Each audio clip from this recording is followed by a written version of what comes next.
Hello दोस्तों, मैं doctor राखी काम्बोज हिंदी व्याकरण की क्लास लेकर उपस्थित हूँ आप सभी के समक्ष। जैसे कि आप सभी जानते हैं कि हिंदी व्याकरण के अंतर्गत मैं शब्दों का वर्गीकरण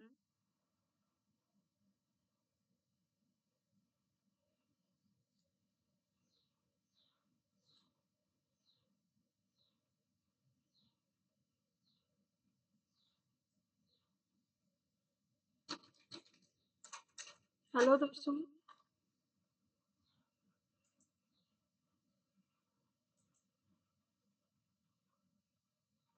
पहले ये हो जाए तभी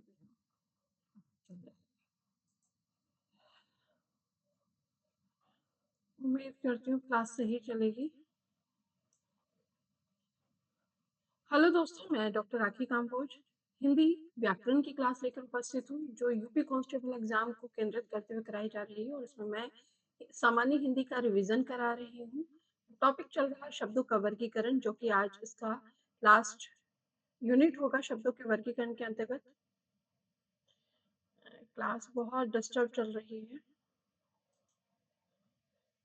ठीक है। तो शब्दों के वर्गीकरण के अंतर्गत बात करना है आज हमें अव्यय पर। और प्लीज जो भी मेरे चैनल से जुड़ते हैं, चैनल को सब्सक्राइब करें, वीडियो को लाइक एंड शेयर करें और अपने कमेंट भी अवश्य करें। चलिए शुरू करते हैं आज की क्लास। अगर ये क्लास लाइव में कंटिन्यूअसली नहीं रही तो बाद में ये वीडियो डल जाएगी। पढ़ा लेते हैं।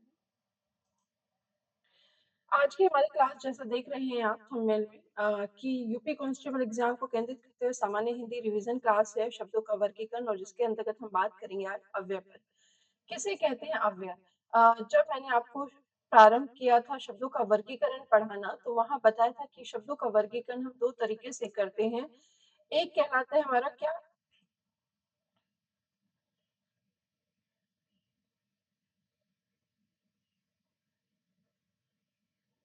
जब हम बात करते हैं शब्दों के वर्गीकरण के अंतर्गत, तो शब्द दो प्रकार के होते हैं। एक शब्द होते हैं हमारे विकारी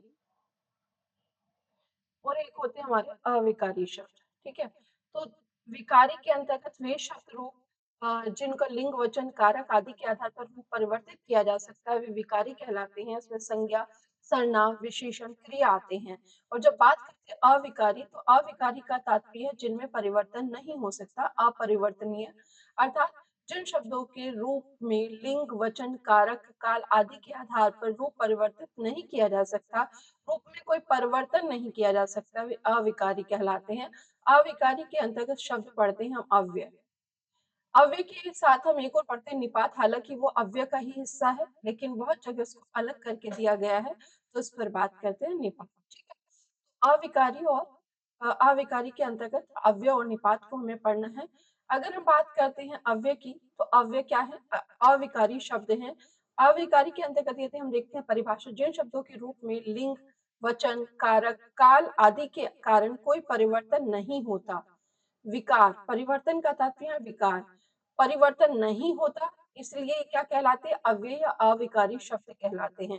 कभी कभी अव्यय देने के बजाय वहां अविकारी ही लिखा होगा, तो भी ध्यान रखना है कि अविकारी दिया है या अव्यय दिया है, तात्पर्य है उन्हीं शब्दों से जिनके रूप में परिवर्तन नहीं किया जा सकता, ठीक है। विशेषता क्या है? ये शब्द हर स्थिति में अपने मूल रूप में बने रहते हैं, इनमें कोई परिवर्तन नहीं होता, ठीक है। जैसे हम बात करें धीरे धीरे, और, तथा, किंतु, परंतु, बल्कि, लेकिन, ये सब क्या है?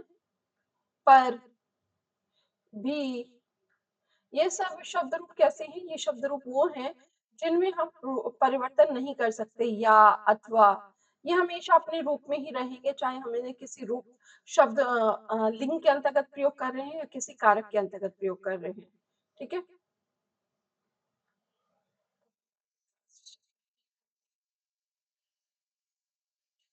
तो अविकारी शब्द आपको समझ में आए होंगे कि जिन शब्दों के रूप में लिंग, वचन, कारक, काल आदि के कारण कोई परिवर्तन नहीं होता, उन्हें अविकारी या अव्यय कहते हैं। ये शब्द हर स्थिति में अपने मूल रूप में बने रहते हैं। जैसे धीरे धीरे, या, अथवा, बल्कि, लेकिन, किंतु, परंतु, सब, यहाँ वहां, ये शब्द कैसे हैं? यह वह तो आपने पढ़ा सर्वनाम में, यहाँ वहां नहीं पढ़ा होगा। यहाँ वहां स्थान बोधक है और ये अव्यय शब्द है, ठीक है। अब बात करते हैं अव्यय के भेद कितने हैं, तो अव्यय शब्दों के जो भेद हैं वो कितने होते हैं, 4 हैं। 4 कौन-कौन से हैं? क्रिया विशेषण, संबंध बोधक, समुच्चय बोधक, विस्मयादि बोधक, ठीक है? कौन-कौन से हैं? क्रिया विशेषण नंबर 1, नंबर 2 संबंध बोधक, नंबर 3 समुच्चय बोधक और नंबर 4 विस्मयादि बोधक, ठीक है? बहुत सी बार निपात को इसका ही जो मैंने बताया निपात का इसी का भाग था और 5वें रूप के रूप में हम निपात को देखते हैं। लेकिन सामान्यतः जो विद्वानों ने निपात को अलग रखा है, कुछ ने अलग रखा है, कुछ ने शामिल किया है, तो निपात को हम अलग ही पढ़ेंगे। हालाँकि निपात भी अव्यय शब्द ही है, यानी अविकारी शब्द ही है, ठीक है? तो यहाँ भेद कितने हैं? 4 हैं, हम 4 पर बात करते हैं। क्रिया विशेषण को देखते हैं, क्रिया विशेषण क्या है? जो शब्द क्रिया की विशेषता बताते हैं, उन्हें क्रिया विशेषण कहते हैं। किसकी विशेषता बताते हैं? क्रिया विशेषण। अब यहाँ समस्या ये होती है कि एक शब्द है क्रिया विशेषण और एक शब्द है विशेषण, इनमें अंतर क्या है? तो यहाँ समझ लीजिए, विशेषण और क्रिया विशेषण का अंतर। जब हम बात करते हैं विशेषण की, तो ये जो विशेषता बताते हैं, विशेषता बताते हैं संज्ञा या सर्वनाम की। किसकी बताते हैं? संज्ञा या सर्वनाम की, अर्थात किसी व्यक्ति, वस्तु या स्थान की विशेषता बताने के लिए इन शब्दों का प्रयोग होता है, उन्हें हम विशेषण कहते हैं।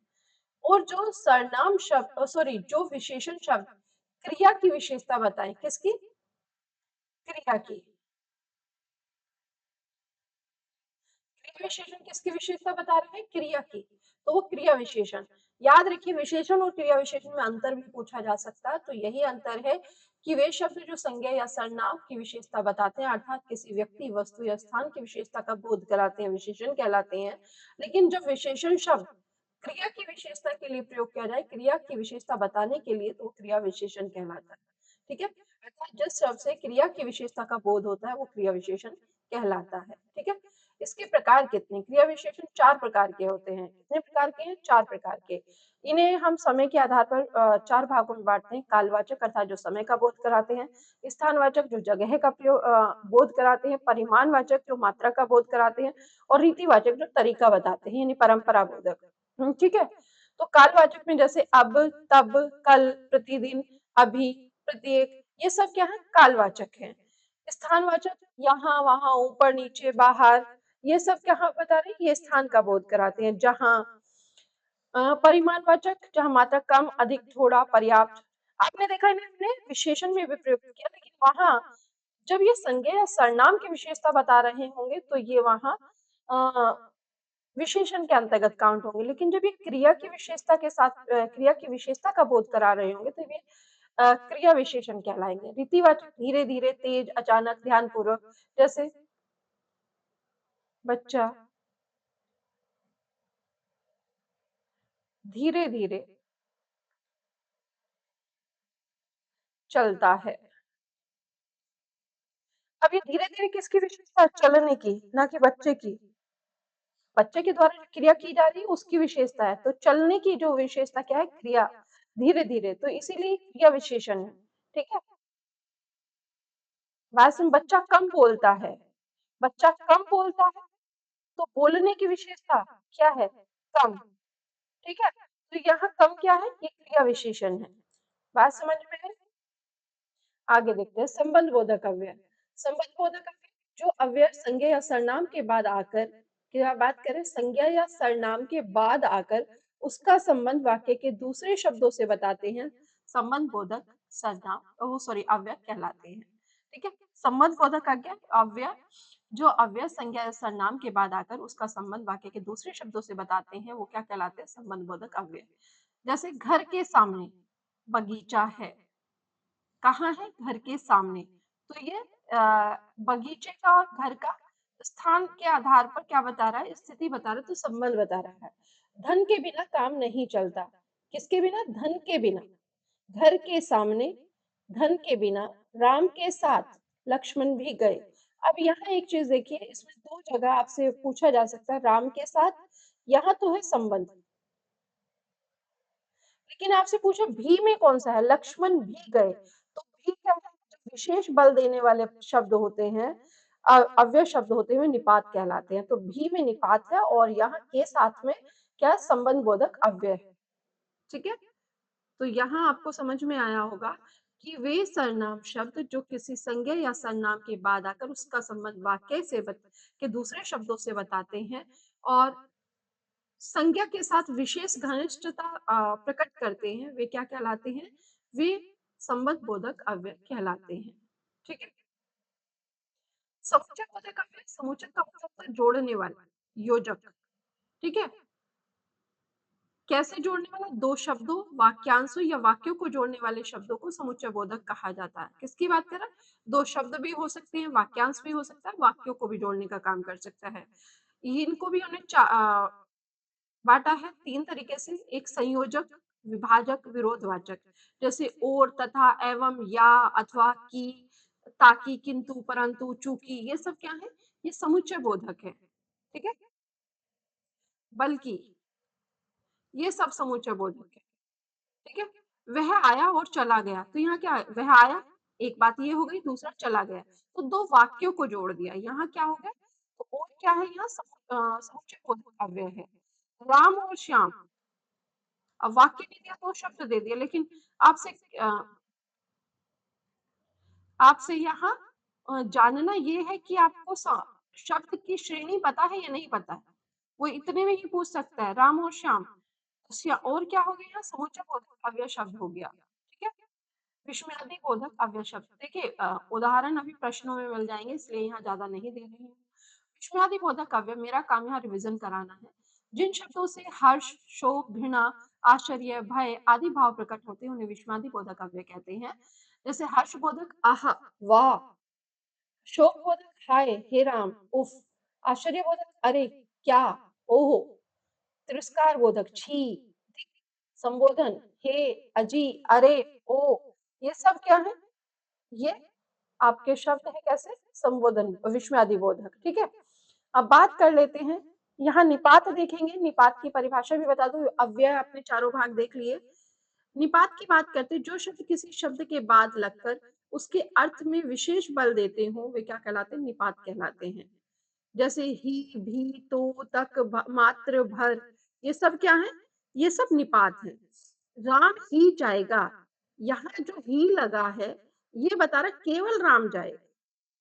केवल लगाया नहीं, इसी से पता चल गया राम ही जाएगा, केवल राम जाएगा, अकेला जाएगा। ठीक है? फिर दूसरा राम भी जाएगा, यानी कि और लोग जा रहे हैं, उनके साथ राम भी जाएगा। ठीक है? तो ये भी उसके साथ अन्य कोई बता रहा है और ही जाएगा, केवल यही जाएगा। ठीक है? तो ये विशेष बल देता है इस राम की क्रिया पर। ठीक? क्या है? तो निपात है। अब आ जाते हैं प्रश्नों पर। अविकारी का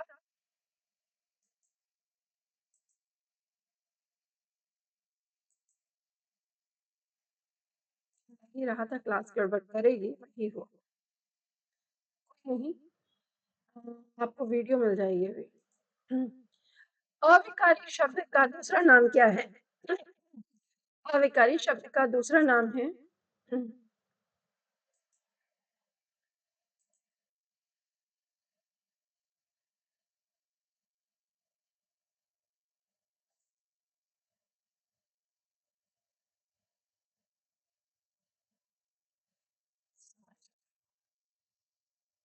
नेट इश्यू के कारण चीजें हुई हैं।